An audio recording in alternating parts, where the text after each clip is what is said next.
من يهده الله فلا مضل له ومن يضلله فلا هادي له ونشهد أن لا إله إلا الله وحده لا شريك له ونشهد أن سيدنا ومولانا محمدا عبده ورسوله أرسله الله إلى الناس كافة بشيرا ونذيرا وداعيا إلى الله بإذنه وسراجا منيرا أما بعد فأعوذ بالله من الشيطان الرجيم بسم الله الرحمن الرحيم ذلك مما أوحى إليك ربك من الحكمة ولا تجعل مع الله إلها آخر فتلقى في جهنم ملوما مدحورا أفأصفاكم ربكم بالبنين واتخذ من الملائكة إناثا إنكم لتقولون قولا عظيما وَلَقَدْ صَرَّفْنَا فِي هَذَا الْقُرْآنِ لِيَذَّكَّرُوا وَمَا يَزِيدُهُمْ إِلَّا نُفُورًا قُل لَّوْ كَانَ مَعَهُ آلِهَةٌ كَمَا يَقُولُونَ إِذًا لَّابْتَغَوْا إِلَىٰ ذِي الْعَرْشِ سَبِيلًا سُبْحَانَهُ وَتَعَالَىٰ عَمَّا يَقُولُونَ عُلُوًّا كَبِيرًا تُسَبِّحُ لَهُ السَّمَاوَاتُ السَّبْعُ وَالْأَرْضُ وَمَن فِيهِنَّ وَإِن مِّن شَيْءٍ إِلَّا يُسَبِّحُ بِحَمْدِهِ وَلَٰكِن لَّا تَفْقَهُونَ تَسْبِيحَهُمْ انہو کان حلیما غفورا۔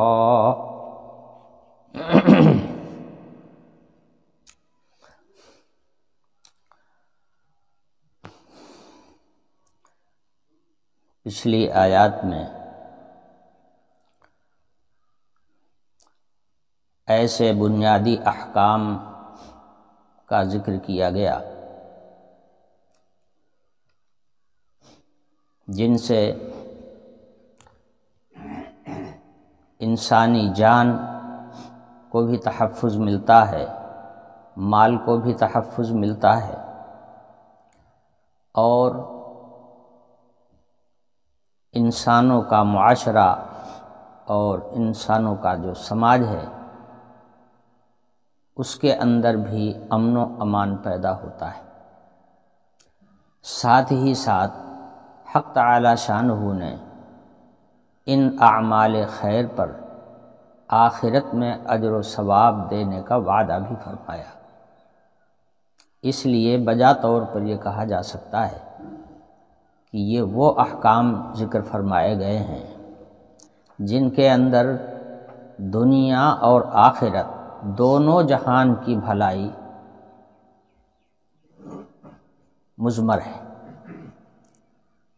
اگر ان احکام کو عمل میں لایا جائے اور جس سماج میں بھی ان احکام پر عمل درآمد شروع ہوگا وہ سماج امن اور شانتی کا گہوارہ بن جائے گا، امن و امان قائم ہو جائے گا، کسی کو کسی سے تکلیف نہیں ہوگی، سلامتی کا ماحول پیدا ہو جائے گا، اور شریعتیں آتی ہی ہیں دنیا میں سلامتی پیدا کرنے کا طریقہ سکھانے کے لیے۔ شریعت نام ہی اسی کا ہے، وہ احکام اور وہ طریقے اور وہ راہیں دکھائی جائیں جس سے امن و امان قائم ہو، اس لیے کہ ہر انسان کی طبیعت الگ الگ پیدا کی گئی ہے۔ ان اختلاف طبائع کا تقاضا یہ ہے کہ آپس میں اختلاف پیدا ہو، انتشار پیدا ہو، اور اسی وجہ سے اختلاف اور انتشار ہر سماج میں پیدا ہو جاتا ہے۔ کتنا ہی صالح معاشرہ کیوں نہ ہو مگر اختلاف سے نہیں بچ پاتا، اختلافات ہوتے ہیں، مگر ان طبائع کے اختلاف کے باوجود شریعت وہ شاہراہ قائم کرتی ہے کہ اگر اس پر ہمارا اور اس سماج کے لوگوں کا عمل درآمد رہے تو ان اختلاف طبائع کے باوجود وہاں پر امن و امان قائم رہے گا۔ تو پیچھے جو احکام بیان کیے گئے ان کے اندر تمام حقوق کو بیان کیا گیا۔ سب سے پہلے ایمان کے تحفظ کی تعلیم دی گئی، اس کے بعد حقوق کے تحفظ کا ہنر سکھایا گیا، حقوق کس طرح سے محفوظ رہیں گے اس کی تاکید فرمائی گئی اور اس کا طریقہ بتایا گیا۔ مال بھی اللہ کی نعمت ہے، وہ بھی محفوظ ہونا چاہیے، اللے تللے میں نہیں خرچ ہونا چاہیے، بیجا مقامات پر نہیں خرچ ہونا چاہیے، اس کی تفصیلات بھی بیان فرما دی گئی۔ اسی طرح سے اور بھی کچھ باتیں ہیں جو آدمی اپنی طبیعت کے تقاضے سے غلط طریقہ اس میں اختیار کرتا ہے، اس کی وجہ سے امن کو اور سلامتی کو خطرہ لاحق ہوتا ہے، ان سب کی بھی تاکید فرما دی گئی اور ان سب کو اعمال آخرت قرار دیا گیا۔ تو واقعی ان 15 آیتوں میں جو احکام بیان فرمائے گئے ہیں، کسی ملت اور کسی امت کے زندگی گزارنے کے لیے واقعہ ہے کہ یہی احکام کافی ہے۔ زندگی کے بڑے ہی بنیادی اصول اور ضوابط کو پچھلی آیات میں بیان فرمایا گیا، اور انہوں نے بتایا تھا کہ بعض حضرات اجلۂ مفسرین کا کہنا یہ ہے کہ یہ 15 آیات پوری تورات کا خلاصہ ہیں۔ قرآن پاک کے اندر ان مضامین کو مختلف طریقوں سے، مختلف انداز میں، مختلف پیرائے میں، مختلف مقامات پر بیان فرمایا گیا ہے، اور مزید بھی کچھ تفصیلات بیان فرمائی گئی ہیں۔ اسی کی طرف اشارہ ہے اس آیت میں، ذَلِكَ مِمَّا أَوْحَىٰ إِلَيْكَ رَبُّكَ مِنَ الْحِکْمَةِ، یہ پیچھے آیتوں میں جو احکام بیان کیے گئے ہیں یہ وہ حکمت اور دانائی کی باتیں ہیں جن کو آپ کے رب نے آپ کی طرف وحی کر کے بھیجا ہے۔ آپ کے پاس جو یہ علم آیا ہے وہ کسی کتاب کو پڑھ کے نہیں آیا ہے، کسی استاد سے سیکھ کے نہیں آیا ہے، کسی سے سن کے نہیں آیا ہے، اللہ تعالیٰ نے وحی کے ذریعے سے یہ علم آپ کے قلب پر اتار دیا ہے، بس اس کی وجہ سے آپ کو اس کا علم حاصل ہو گیا۔ ذَلِكَ مِمَّا أَوْحَىٰ إِلَيْكَ رَبُّكَ مِنَ الْحِکْمَةِ، حکمت کی باتیں ہیں، پروردگار عالم نے آپ کے قلب پر اس کو وحی کے ذریعے سے بھیجا ہے۔ مسئلہ صاف کر دیا آیت نے کہ نبی کریم صلی اللہ علیہ وسلم کا ذریعہ علم وہ نہیں ہے جو دنیا کے دوسرے بڑے بڑے بدوانوں اور بڑے بڑے علماء اور بڑے بڑے فلاسفہ کا ہوتا ہے، وہ ذریعہ علم حضور کا نہیں ہے۔ انبیاء علیہم السلام دنیا میں دنیا کے لوگوں سے سیکھنے کے لیے آتے ہی نہیں ہیں، اسی لیے اللہ انہیں ان پڑھ رکھتا ہے تاکہ نہ وہ کوئی کتاب پڑھ سکیں اور نہ کوئی مجلس اٹینڈ کر سکیں، وہ کہیں کھپتے بھی نہیں ہیں، کوئی مجلس انہیں قبول بھی نہیں کرتی ہے۔ حضرت موسیٰ علیہ السلام کو کس نے قبول کیا؟ حضرت عیسیٰ علیہ السلام کو دنیا میں کس جماعت نے قبول کیا؟ کسی نے قبول کیا؟ کسی نے قبول نہیں کیا۔ حضرت ابراہیم علیہ السلام کو کس نے قبول کیا؟ کسی نے بھی نہیں کیا۔ یہ حضرات معلم الخیر بن کر کے آتے ہیں دنیا میں، یہ علم دینے کے لیے آتے ہیں، دوسروں سے علم لینے کے لیے نہیں آتے ہیں۔ کسی پیغمبر سے کے متعلق آپ نہیں بتا سکتے ہیں کہ اس نے دنیا میں کسی استاد سے پڑھا ہو یا پڑھنا لکھنا اس نے کبھی سیکھا ہو، پیغمبر اس سے بری۔ اور علم کا حال یہ ہے کہ ساری دنیا کے علوم رکھ دو ایک طرف اور نبی کا تنہا علم ایک طرف، تو سب پہ بھاری۔ اور حقیقت تو یہ ہے کہ دنیا والوں کو علم ملے ہی کہاں سے؟ یہ پڑھنا لکھنا بھی سکھایا تو انبیاء نے ہی سکھایا۔ اگر نبی نہ سکھاتے تو دنیا کو پڑھنے لکھنے کا راستے ہی نہ ملتا۔ کون سی چیز ہے جو نبیوں نے نہیں سکھایا؟ کھیتی کرنا نبیوں نے سکھایا، کھانا بنانا نبیوں نے سکھایا، کپڑا بنانا نبیوں نے سکھایا، کپڑا تیار کر کے بدن کے اوپر فٹ کرنا نبیوں نے سکھایا۔ کون سا سامان ہے زندگی کا ایسا کہ جو نبیوں نے نہ سکھایا؟ انبیاء علیہ الصلوۃ والسلام معلم الخیر بن کر کے آتے ہیں۔ تو بہرحال بات لمبی ہو جائے گی، میں نے عرض یہ کیا کہ انبیاء علیہ الصلوۃ والسلام دنیا کو علم دینے کے لیے آتے ہیں، دنیا والوں سے علم لینے کے لیے نہیں آتے۔ اس لیے ان کے پاس جو ذریعہ علم ہوتا ہے ڈائریکٹ حق تعالی شانہ کے پاس سے آتا ہے، اس ذریعے کا نام ہے وحی الہی۔ نبی نہ کوئی کتاب پڑھتا ہے، نہ کسی استاد کے پاس بیٹھ کر کے اس کو سیکھتا ہے، کچھ نہیں کرتا، اس کے پاس علم اوپر سے اترتا ہے اس کے سینے مبارک پر۔ ذالک مما اوحی الیک ربک من الحکمہ ولا تجعل مع اللہ الہا آخر۔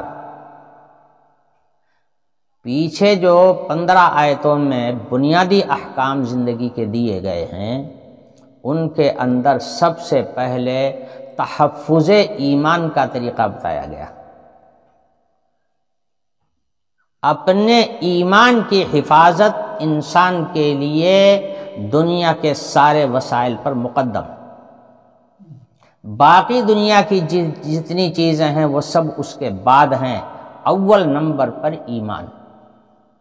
اسی لیے ایمان کی حفاظت کا حکم سب سے پہلے دیا گیا، لا تجعلوا مع اللہ الہا آخر۔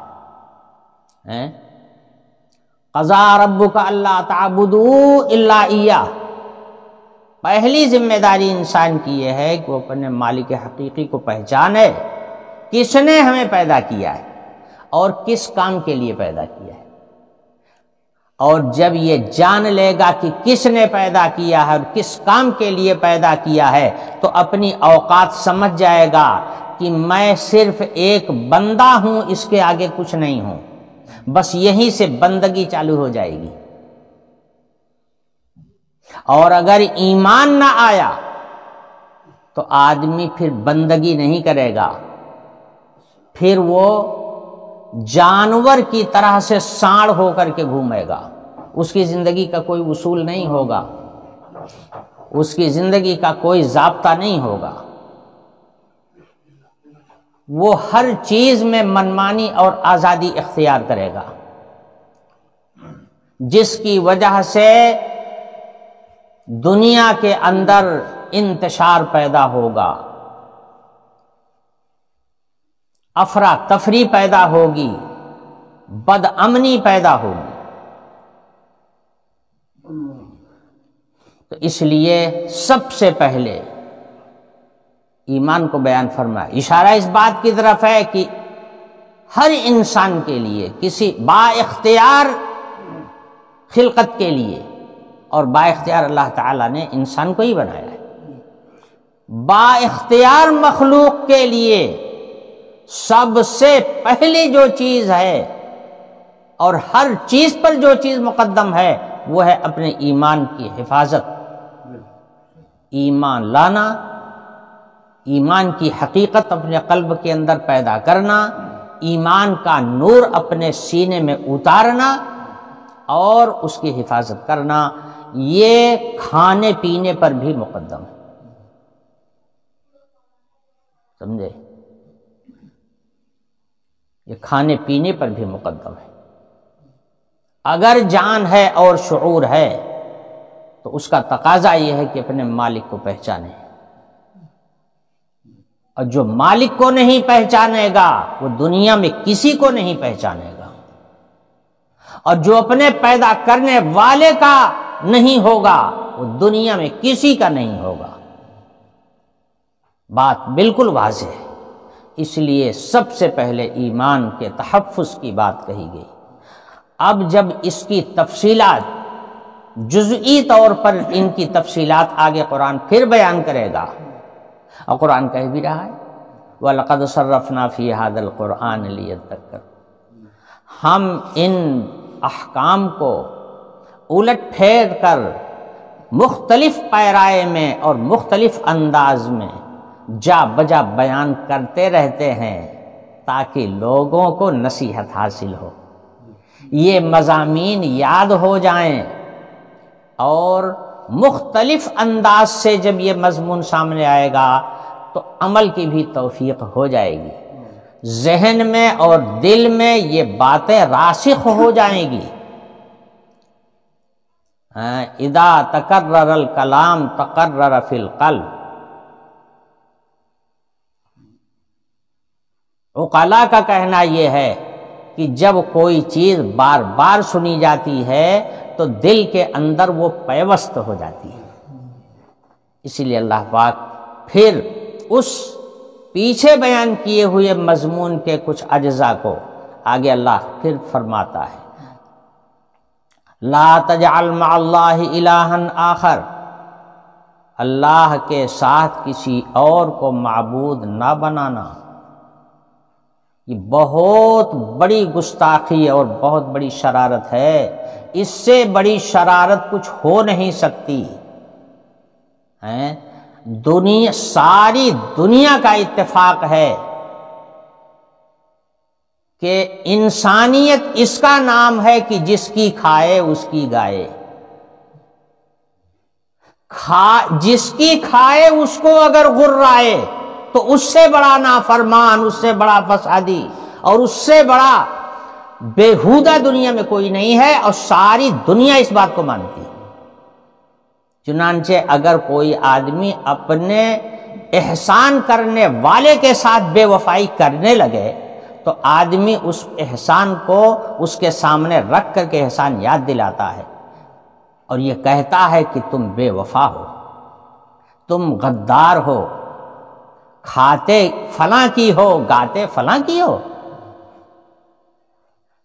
کہنے کا مطلب ساری دنیا کا اس بات پر اتفاق ہے، تو بھلا اس آدمی کی بےہودگی میں اور اس آدمی کی ضلالت اور گمراہی میں کون سا شک رہ جاتا ہے کہ جو جسے پیدا اللہ کرے اور وہ اس کو پہچانے تک نہیں۔ اللہ پیدا کرے، اللہ اس کی ضروریات کا سامان کرے، اللہ اس کو صحت عطا کرے، اللہ اس کی عیش و عشرت کا سارا سامان مہیا کرے، سب کچھ اللہ کا دیا ہوا ہے، اور وہ اللہ ہی کو نہیں پہچانتا۔ اس سے بڑا ناشکرا، اس سے بڑا غدار دنیا میں کون ہوگا؟ اسی لیے فرمایا گیا ہے کہ جو اللہ کو نہ پہچانے گا، یہ عقل ہوتے ہوئے، یہ دماغ ہوتے ہوئے جو اللہ ہی کا دیا ہوا ہے، اگر اپنے خدا کو، اپنے مالک حقیقی کو نہیں پہچانے گا تو پھر اس کی بخشش کا کوئی راستہ نہیں۔ ان اللہ لا یغفر ان یشرک بہ ویغفر ما دون ذلک لمن یشاء، اس لیے فرمایا لا تجعل مع اللہ الہا آخر، اللہ اکیلا ہے، اس کو پہچانو، ایک سے دو خدا ہو ہی نہیں سکتے، ممکن نہیں ہے۔ اور یہ اللہ کی شان میں سب سے بڑی گستاخی ہے کہ کسی اور کو اللہ کے برابر سمجھنے لگے۔ جتنی چیز کائنات میں ہے اللہ کی پیدا کی ہوئی، جس کسی کو بھی تم معبود سمجھو گے اور اپنا جس کی پوجا کرو گے وہ اللہ ہی کا پیدا کیا ہوا ہوگا، تو اللہ کی مخلوق کو اگر تم اللہ کے برابر بناؤ گے تو اس سے بڑی گستاخی کیا ہو سکتی ہے؟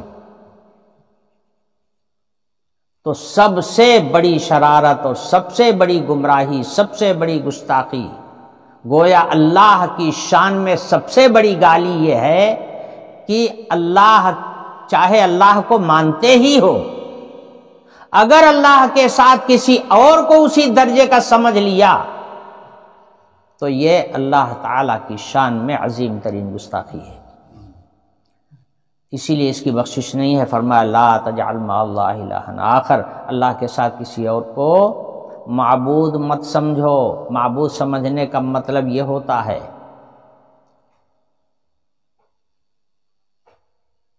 کہ وہ تصرفات جو اللہ پاک کے ساتھ خاص ہیں اس کو ثابت کرنے لگے کسی اور کے لیے۔ زندگی دینے والے اللہ پاک، اب آپ کسی اور کو سمجھنے لگے کہ وہ بھی زندگی دیتے ہیں۔ روزی دینے والا اللہ، آپ کسی اور کو سمجھنے لگے کہ یہ بھی روزی دیتے ہیں، ان سے بھی روزی ملتی ہے، ہماری روزی ان سے وابستہ ہے۔ اگر یہ خیال کیا آپ نے تو یہی ہے اللہ کے ساتھ کسی کو شریک ماننا۔ یہ حق تعالی شانہ کی صفات خاصہ ہیں جو کسی اور کے اندر نہیں پائی جاتی ہیں، بدرجہ اتم پائی جاتی ہیں، صرف اللہ کے اندر پائی جاتی ہیں۔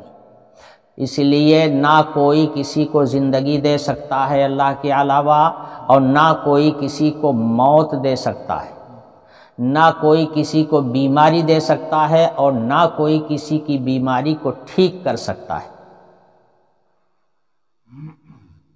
نہ کوئی کسی کو مالدار بنا سکتا ہے، اور نہ کوئی کسی کو غریب بنا سکتا ہے۔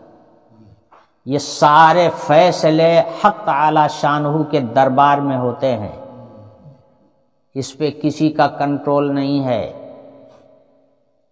اگر انسانوں کے ہاتھ میں روزی ہوتی تو جس سے ناراض ہوتے اس کو بھوک سے مار لیتے، ایک گھونٹ پانی سے مار لیتے۔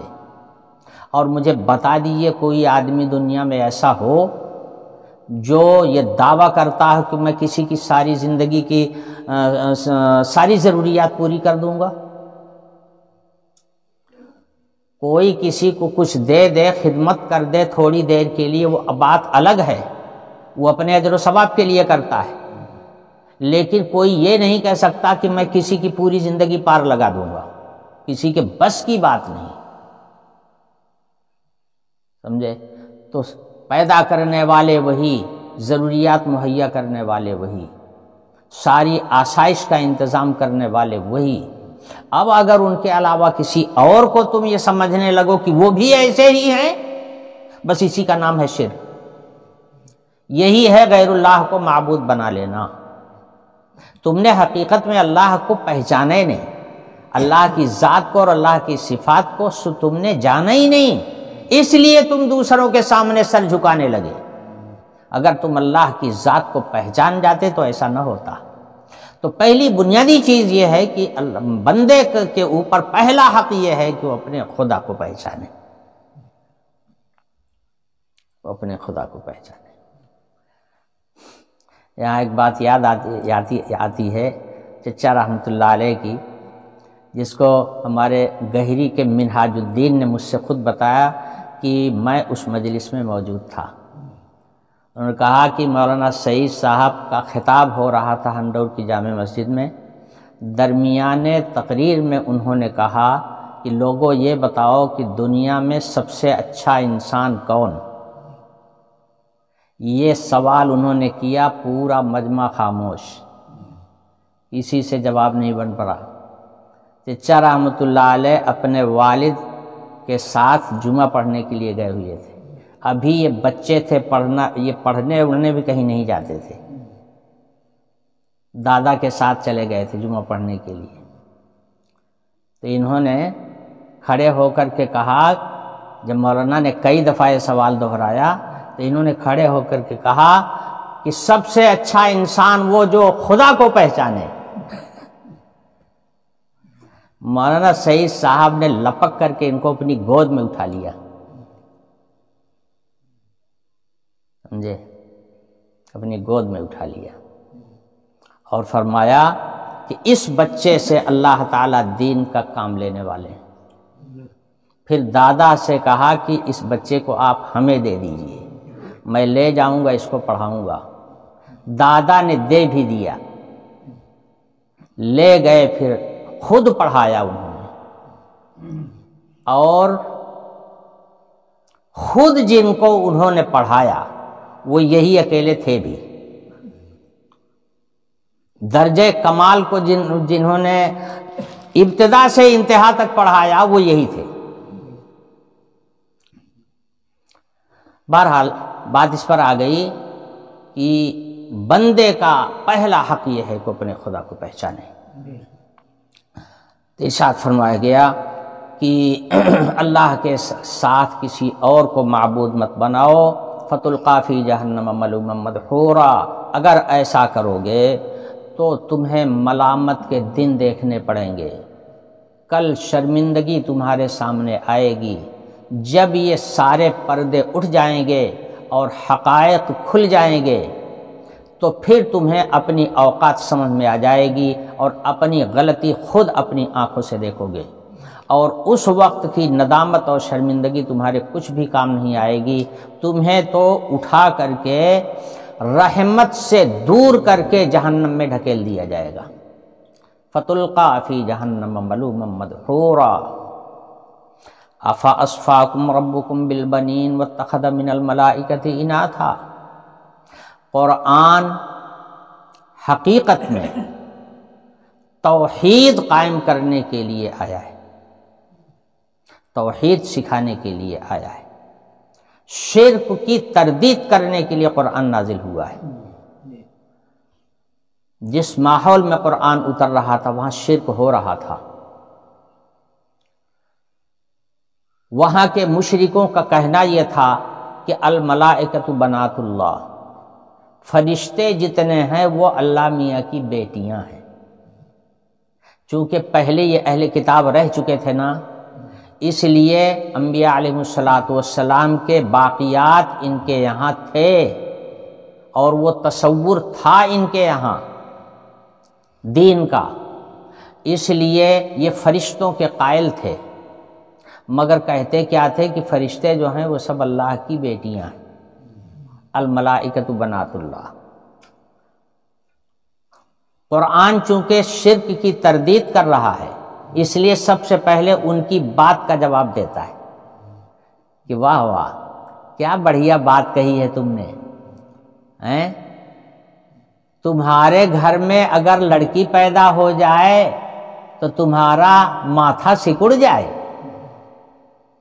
منہ لٹک جائے، اور لڑکا پیدا ہو تو چہرہ تمہارا مرجھایا ہوا چہرہ کھل جائے، یعنی لڑکا پیدا ہو تو خوش اور لڑکی پیدا ہو تو ناراض یا ناخوش، تمہارا حال تو یہ ہے، اور اللہ کے لیے تم لڑکیاں تجویز کر رہے ہو۔ تین غلطیاں ہیں یہاں پر، تین غلطیاں ہیں۔ پہلی بات تو یہ ہے کہ تم نے اللہ کی ذات کو نہیں پہچانا کہ اللہ ہے کون، تم نے تو اللہ کو انسان سمجھ لیا۔ یہ بیٹا بیٹی کی ضرورت کس کو؟ مخلوق کو اس کی ضرورت ہوتی ہے، اس کی ضرورت ان لوگوں کو ہوتی ہے جن کے اوپر بوڑھائی طاری ہوتی ہے، جو اس دنیا سے ایک دن چلے جاتے ہیں، بوڑھائی میں ان کو سہارے کی ضرورت ہوتی ہے، اس لیے بیٹا بیٹیاں مطلوب ہوتے ہیں۔ دنیا سے جانے کے وقت میں یہ چاہتے ہیں کہ میری جائیداد اور میری ملکیت کا وارث کون ہوگا، میرا کوئی وارث ہونا چاہیے۔ تو یہ تو ان لوگوں کی ضروریات ہیں جن کو مر جانا ہے، جن کو بوڑھا ہو جانا ہے، جن کی قوت ختم ہو جائے گی اور سہارے کی ضرورت پڑے گی، یہ تو ان لوگوں کی ضرورت ہے۔ حق تعالی شانہ کو تم اس کا محتاج بتا رہے ہو؟ اس سے بڑی گالی اللہ کی شان میں کیا ہو سکتی ہے؟ کیا سب کو بیٹا بیٹی کی ضرورت ہوتی ہے کیا؟ یہ سورج چل رہا ہے، اس کے کئی بیٹا بیٹی ہیں؟ یہ چاند چل رہا ہے، کتنے بیٹا بیٹیاں ان کے پاس ہیں؟ کوئی سوچتا ہے کبھی کہ ان کے پاس بیٹا کیوں نہیں ہے؟ ارے میاں سب کو بیٹا بیٹی کی ضرورت نہیں ہوتی، یہ تو محتاجوں کی ضرورت ہے، جو لوگ محتاج ہیں اپنی ضروریات میں محتاجی سے بھرے ہوئے ہیں، ان کی ضرورت ہے، ان کو چاہیے۔ حق تعالی شانہ کو تم نے انسان سمجھ لیا۔ تو پہلی غلطی یہی ہے کہ اولاد کو تم منسوب کرنے لگے اللہ پاک کی طرف، اور دوسری غلطی یہ کہ اپنے لیے تو تم مذکر پسند کرو اور اللہ میاں کے لیے جس چیز کا انتخاب کیا وہ مؤنث، یعنی اپنے برابر بھی اللہ کو نہیں سمجھا، دوسری غلطی۔ تیسری غلطی یہ کہ اللہ کے جو فرشتے ہیں، اللہ کی کتنی مخلوق ہے جو نہ مذکر ہے نہ مؤنث، یہ کیسے تم نے سمجھ لیا کہ ہر چیز کے لیے مذکر اور مؤنث ہونا ضروری ہے، یا مذکر ہو یا مؤنث؟ ایسا سمجھ تم نے کہاں سے لیا؟ اس آسمان کو کیا کہو گے، مذکر کہو گے کہ مؤنث کہو گے؟ اس زمین کو کیا کہو گے، مذکر کہو گے کہ مؤنث کہو گے؟ اس سورج اور چاند کو کیا کہو گے، مذکر کہو گے مؤنث کہو گے؟ تو تذکیر و تانیث سب چیز کے لیے تھوڑے ہوتی ہے، جس میں اس کی ضرورت ہے، جہاں توالد و تناسل کرنا ہے وہاں تذکیر و تانیث کی ضرورت ہے، اور جہاں توالد و تناسل ہی نہیں ہے وہاں تذکیر و تانیث کی کیا ضرورت؟ تو یہ تو تمہارا بھونڈے پن، تمہاری بے عقلی کی انتہا درجے کی دلیل ہے۔ تو فرشتے اللہ کی ایسی مخلوق ہیں جن کو جو نہ مذکر ہے نہ مؤنث۔ یہ ہوا جس کے بغیر ہماری آپ کی زندگی نہیں ہے، یہ مذکر ہے کہ مؤنث ہے؟ کوئی بتائے بھئی، اس کو کیا ضرورت پڑی ہوئی ہے مذکر مؤنث ہونے کی؟ اللہ نے پیدا ہی کیا ہے اس کو ایسا کہ اس سے غنی ہے، مستغنی ہے۔ یہ تین غلطیاں اس کے اندر موجود ہیں، اس لیے قرآن کہتا ہے افاصفاکم ربکم بالبنین واتخذ من الملائکۃ اناثا انکم لتقولون قولا عظیما۔ اپنے لیے تو کیا تمہارے رب نے تمہارے لیے لڑکے منتخب کر دیا اور اپنے لیے فرشتوں کو مؤنث بنا لیا؟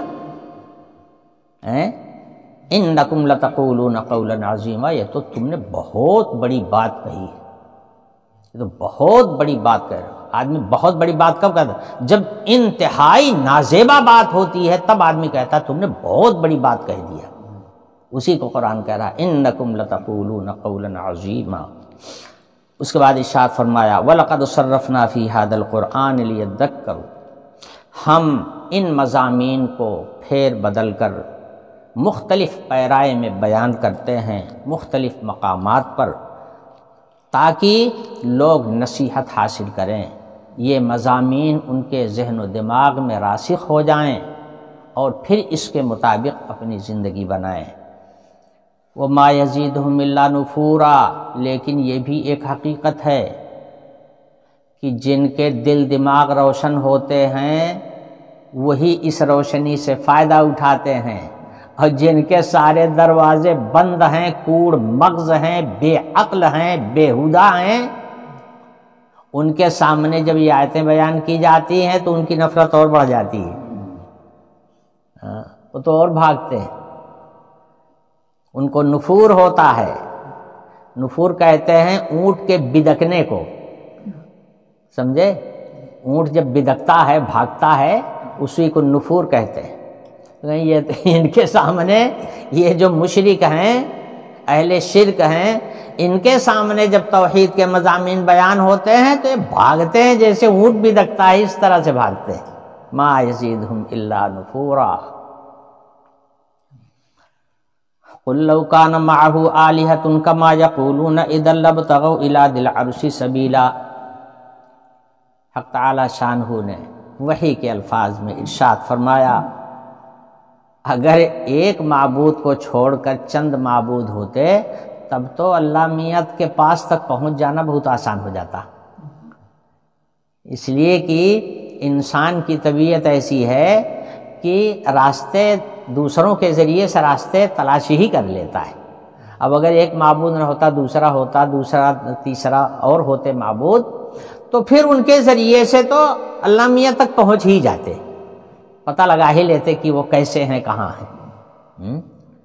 مگر وہاں تک رسائی کسی کی نہیں ہے۔ رسائی اگر ہے تو بس بذریعہ وحی ہے، وحی نے جتنا بتا دیا اتنا ہم جانتے ہیں، اس کے آگے کوئی نہیں جانتا، پورے عالم میں کوئی نہیں جانتا۔ تو قل لو کان معہ آلہۃ کما یقولون، اگر اور معبود ہوتے جیسا کہ یہ کہتے ہیں، لابتغوا الی ذی العرش سبیلا، تو یہ ضرور تلاش کر لیتے عرش والے تک پہنچنے کا کوئی راستہ، عرش پر پہنچ جاتے۔ بھائی ایک معبود نہ خوش ہوتا دوسرے کو خوش کر لیتے، وہ بتا دیتا راستہ، اور پھر اس طرح سے عرش تک پہنچ جاتے۔ سبحانہ وتعالی عما یقولون علوا کبیرا، کیا بات کرتے ہو تم، کہاں سمجھ پاؤ گے اللہ کی ذات کو۔ اللہ پاک ہے ہر عیب سے، سبحانہ، اللہ پاک ہے ہر عیب سے، اور سب سے بڑا عیب ہے محتاجی، کسی بھی چیز میں محتاج ہونا۔ جو پیدا ہوا ہے وہ محتاج ہے،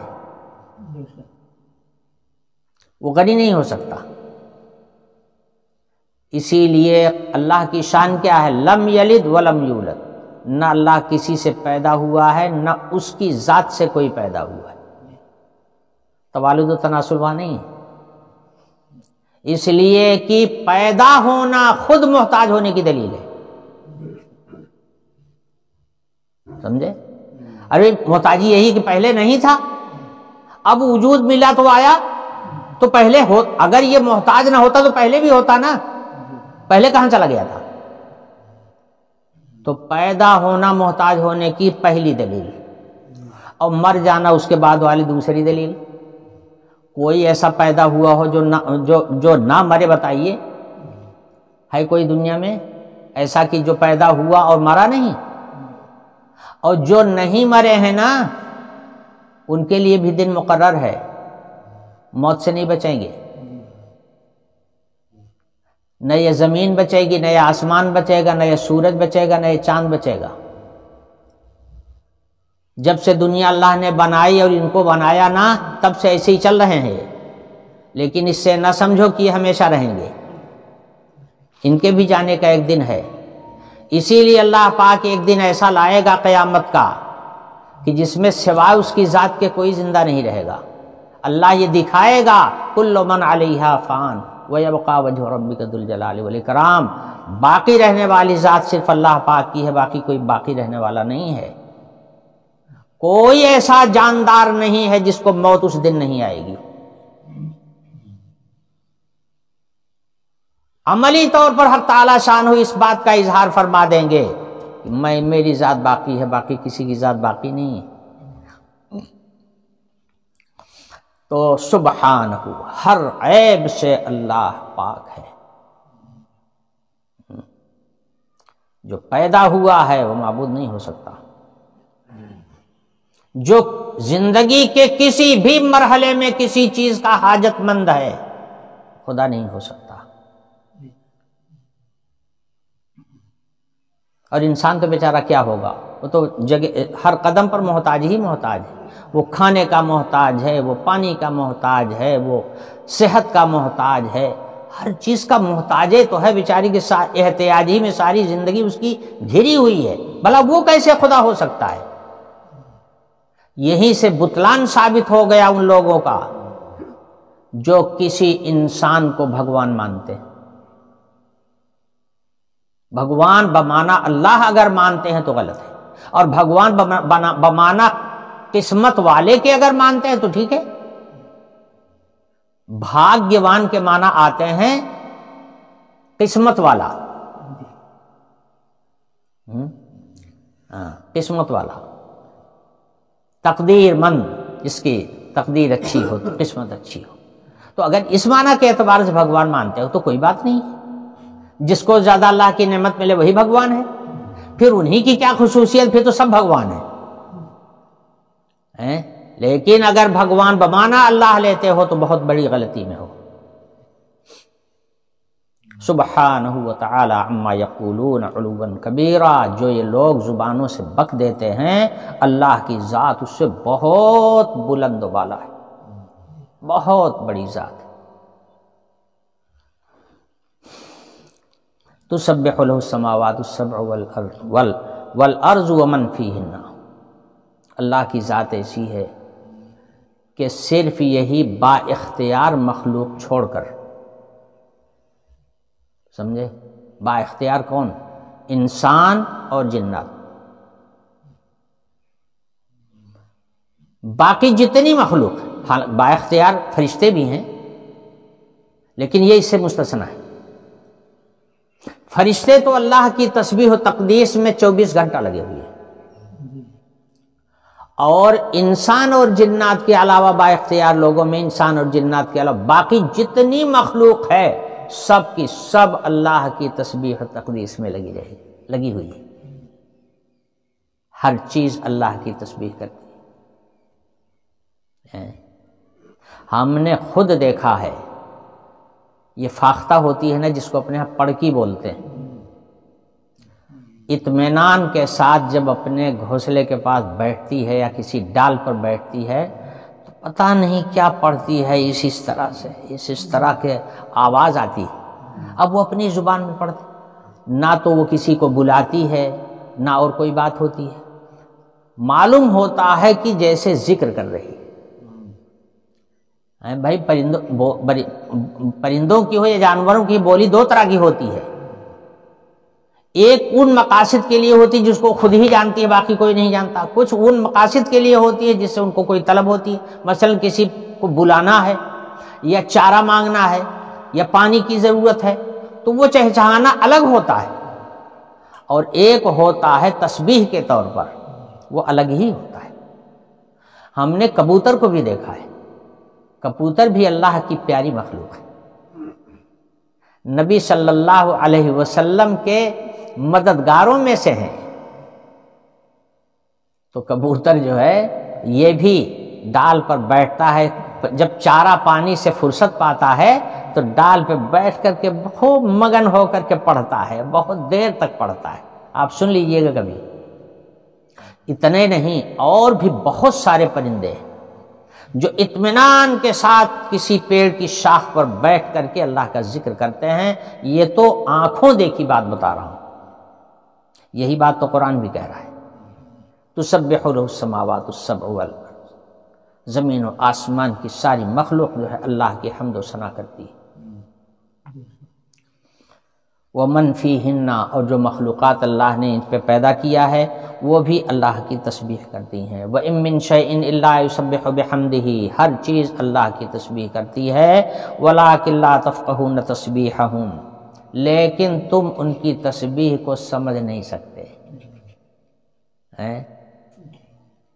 ہاں، اللہ تعالی اپنے بعض بندوں سے پردہ ہٹا دیتے ہیں، وہ سمجھ لیتے ہیں. انبیاء علیہم السلام ایسے ہوتے ہیں، اس کو معجزہ کہا جاتا ہے. حضرت سلیمان علیہ السلام میں اپنے لشکر کے چلے جا رہے تھے، جس جنگلات سے گزر رہے تھے وہاں پر چیونٹیوں کا گھر تھا. چیونٹیاں بہت زیادہ تھیں وہاں پر، گویا وہ چیونٹستان تھا. تو چیونٹیوں کا ایک سردار ہوتا ہے، حاکم اعلیٰ، بادشاہ ہوتا ہے اس کا.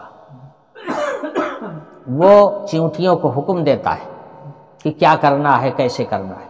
جب اس کو پتہ محسوس ہو گیا کہ سلیمان کا لشکر ادھر سے آ رہا ہے تو اس نے ایک چوٹی پر کھڑے ہو کر کے اعلان کیا، یا ایھا النمل ادخلوا مساکنکم لا یحطمنکم سلیمان وجنودہ وہم لا یشعرون. چیونٹیوں سب کے سب اپنی بلوں میں گھس جاؤ، سلیمان کا لشکر آ رہا ہے، کہیں تم کو کچل نہ ڈالے.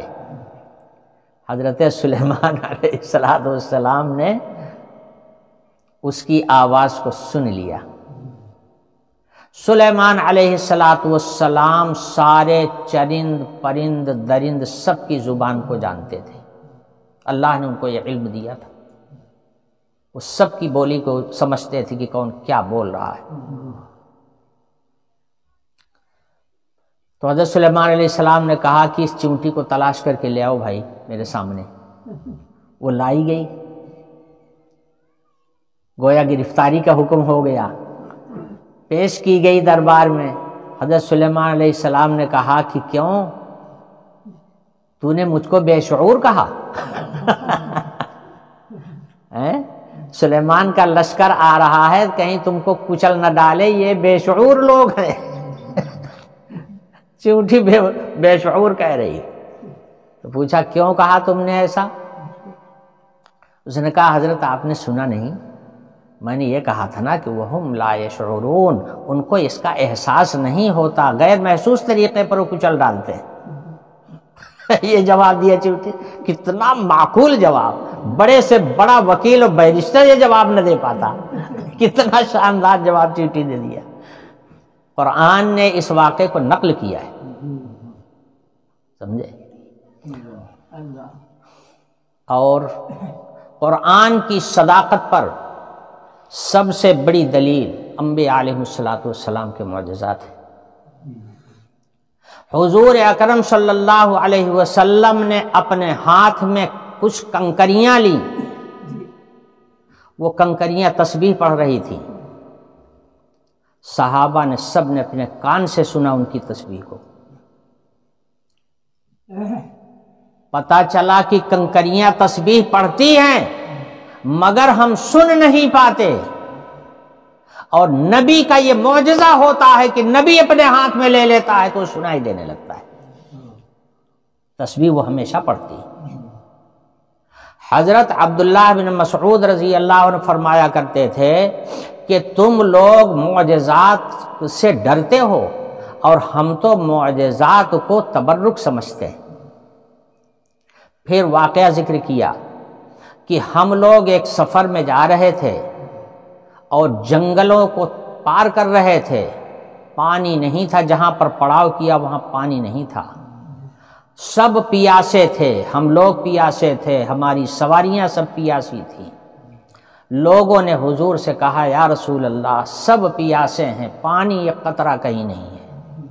حضور نے، حضرت عبداللہ بن مسعود رضی اللہ عنہ کہتے ہیں کہ حضور نے فرمایا کہ کسی کے برتن میں کچھ پانی ہے، تلاش کرو لے آؤ۔ تلاش کیا گیا تو کسی کے چھاگل میں تھوڑا سا پانی تھا، ذرا سا، نہ وہ پینے بھر کا تھا نہ وضو بھر کا تھا۔ حضور نے اس کو برتن میں رکھوایا اور اس میں اپنا ہاتھ ڈال دیا، انگلیوں سے پانی کا فوارہ جاری ہو گیا، اتنا پانی نکلا، اتنا پانی نکلا کہ جتنا بڑا لشکر تھا سب کی ساری ضروریات پوری ہو گئی۔ ایک روایت سے معلوم ہوتا تقریباً 1500 آدمی تھے، اور راوی کہتے ہیں کہ 1500 کی تو سب کی ضرورت پوری ہو گئی، جو سواریاں تھیں الگ تھیں ان کی سب کی ضرورت پوری ہو گئی، یعنی جانور بھی پلائے گئے اور ہم لوگوں نے بھی پیا، نہایا، دھویا، سب کچھ کیا۔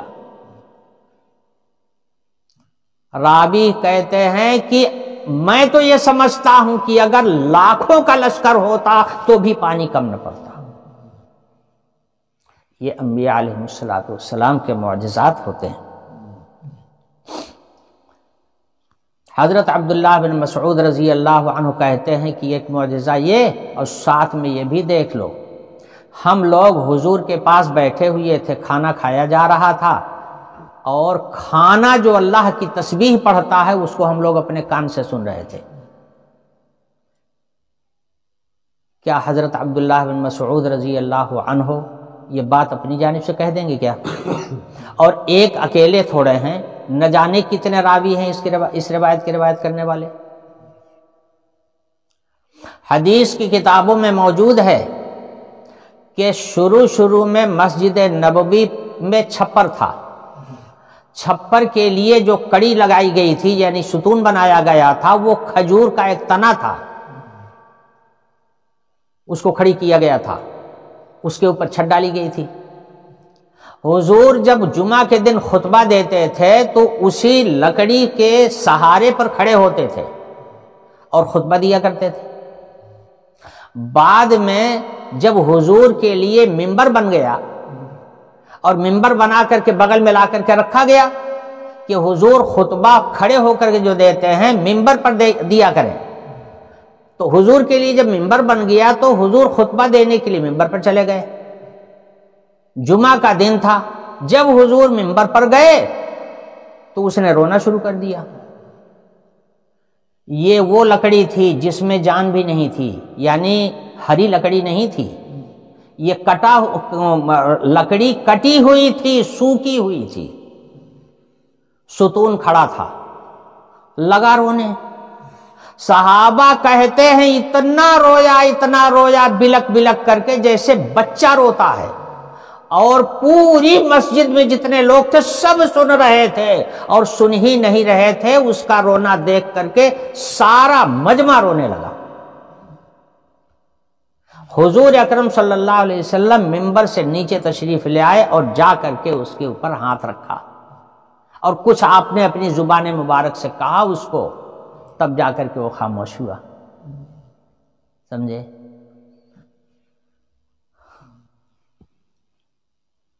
حقیقت یہ معلوم ہوتی ہے کہ واقعتاً یہ سب چیزیں تسبیح، اللہ کی تسبیح کرتی ہیں، مگر ہم اور آپ اس کو نہ سن پاتے ہیں نہ سمجھ پاتے ہیں۔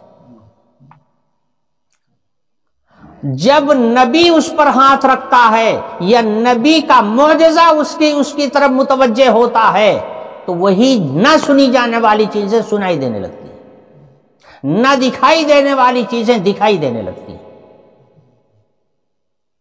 سمجھے؟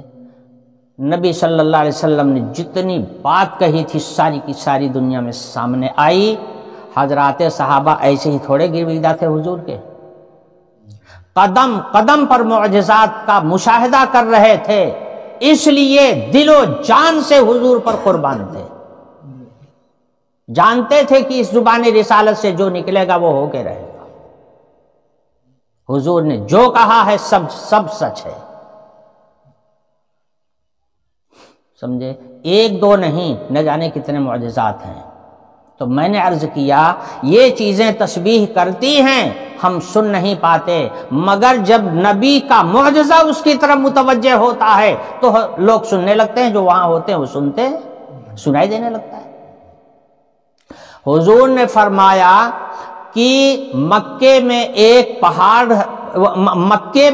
پتھر ہے، جب میں اس کے سامنے سے گزرتا تھا تو وہ مجھ کو سلام کیا کرتا تھا، اس پتھر کو میں پہچانتا ہوں، اب بھی پہچانتا ہوں۔ جب میں اس کے سامنے سے گزرتا تھا تو مجھ کو سلام کیا کرتا تھا۔ پتھر وہ سلام کرے؟ ہاں، پتہ چلتا ہے اللہ کی ہر مخلوق بولتی ہے، اللہ کی ہر مخلوق اللہ کی عبادت کرتی ہے، ہم سن نہیں پاتے۔ ہاں، کوئی نبی مل جائے تو اس کی آڑ میں ہم سن لیتے ہیں۔ بھلا پتھر کوئی پانی کی چیز ہے؟ پتھر تو پانی کو خشک کر دینے والی چیز ہے کہ اگر پانی موجود ہو پتھر ڈال دو تو خشک ہو جائے۔ موسیٰ علیہ السلام پتھر پر لاٹھی ماریں اور 12 چشمے جاری ہو جائیں، نہ کہیں سمندر سے اس کا سوتا ملا ہوا ہے، نہ وہ چشمہ کہیں آگے گیا ہوا، وہی پتھر سامنے موجود ہے، اسی پتھر میں سے پانی نکل رہا ہے۔ سمجھے؟ یہ سب معجزات ہوتے ہیں۔ اس پر میں ایک بات بتاؤں، مجھے ایک واقعہ یاد آتا ہے۔ میں جب سہارنپور میں بظاہر العلوم کے اندر پڑھ رہا تھا تو کھانا لینے کے لیے ہم شاخ سے مظاہر العلوم آیا کرتے تھے۔ میں ادھر سے جا رہا تھا کھانا لے کر کے، تو ایک آدمی کچھ کاغذ اور کچھ شیشیاں لیے ہوئے روڈ پر بیٹھا تھا، تو میں جھک گیا اس کی طرف کہ دیکھو کیا ہے۔ میں نے پوچھا کیا ہے؟ کہا آئیے تو میں بتاؤں آپ کو کہ کیا ہے۔ تو میں کھڑا ہو گیا، کہا کہ وہ شیشی دیا اور ایک وہ لکڑی دیا، کہا کہ اس کاغذ پہ آپ اس کو لکھیے۔ تو میں نے لکھا، اور لکھنے کے بعد دیکھا تو کہیں کچھ بھی نہیں، جیسے سادہ کاغذ ویسے کا ویسا۔ وہ جو شیشی میں پانی تھا وہ پانی تھا، پانی کو کاغذ پہ چلایا تو کیا نظر آئے گا اس میں؟ ویسے کا ویسا۔ اس کے بعد اس نے ایک دیا جلا رکھا تھا، اسی دیا کے سامنے اس نے کر دیا اس کاغذ کو، تو جتنی لکیریں ہم نے کھینچا تھا وہ ساری کی ساری روشن ہو گئی،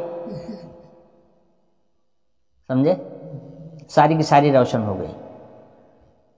تو میں نے اس سے پوچھا کہ آخر یہ کیا ہے؟ کہنے لگا کہ یہ ایسی چیز ہے کہ آپ اس کو لے جائیے، کسی کو خط بھیج دیجئے اور خط میں لکھ دیجئے، کسی کو پتہ نہیں ملے گا، پتہ نہیں چلے گا کہ کیا لکھا ہوا ہے اس میں، اور جب وہ آنکھ کے سامنے اس کو رکھے گا تو کھل جائے گا کہ کیا ہے، سمجھے؟ بعد میں نے تحقیق کیا، یا شاید میں نے اسی سے پوچھا کہ بتا تو مجھ کو کہ ہے کیا چیز، یہ کس چیز کی سیاہی ہے یہ؟ تو اس نے بتایا کہ پیاز کا پانی ہے۔ اللہ بہتر جانے وہ سچ تھا یا غلط تھا، یہ میں نہیں جانتا، لیکن میں نے اس کا معائنہ کیا کہ ہم نے اس پہ لکھا، کچھ نظر نہیں آیا، اور جب اس نے اس کو دیا کے سامنے کر دیا تو وہ جتنی لکیریں تھیں ساری کی ساری سامنے آ گئی، جو کچھ لکھا تھا وہ، میں نے اپنا نام لکھا تو نام بھی میرا لکھا ہوا آ گیا۔ یہ میں نے اپنی آنکھ سے دیکھا ہے۔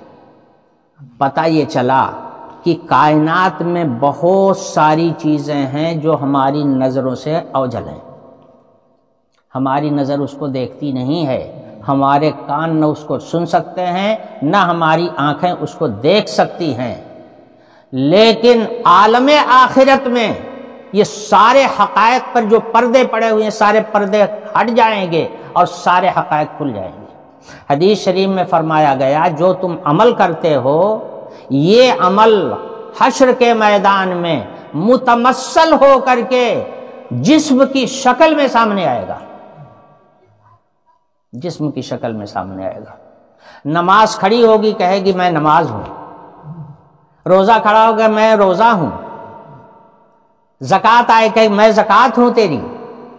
اور حدیث شریف میں تو یہ بھی موجود ہے کہ یہی اعمال متمثل ہو کر کے قبر کے اندر مرنے والے مردے کی حفاظت بھی کریں گے۔ نماز سرہانے کھڑی ہوگی، روزہ پیتانے کھڑا ہوگا، اور اعمال اگل بغل کھڑے ہوں گے، کہیں ایسا نہ ہو کہ کسی جانب سے عذاب آ جائے اس کے پاس، چاروں طرف سے وہ رکاوٹ کریں گے اور حفاظت کریں گے۔